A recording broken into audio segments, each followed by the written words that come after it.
তোমরা না আমার নানার পিছে নামাজ পড়ছো, আর ওই নানার নাতির বুকের মধ্যে চাপ দিয়া বসছো, বুক থেকে নাইমা যাও, এই বুকের মধ্যে না বইসা পায়ের মধ্যে বসো। কই কেন, তুমি কি ব্যথা পাও নাকি?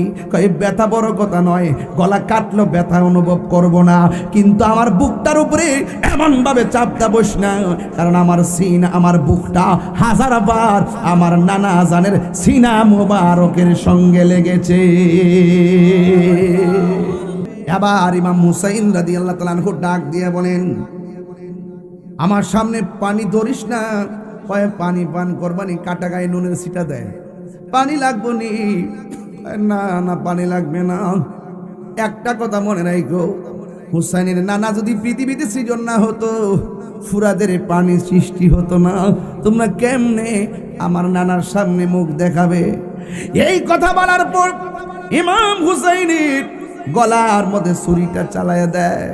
ইমাম হুসাইন রাদিয়াল্লাহু তাআলা আনহু বলেন, আমারে এমন ভাবে তুমি আঘাত কইরো না, গলার ভিতরে আমার নানা জান হাজারবার আমার চুমা দিয়েছেন, তোমরা আমার গলার মধ্যে ছুরি চালাইও না। মুখটারে গুড়াইয়া বালুর নিচে কানের লতি পর্যন্ত ঢুকাইয়া দিছে।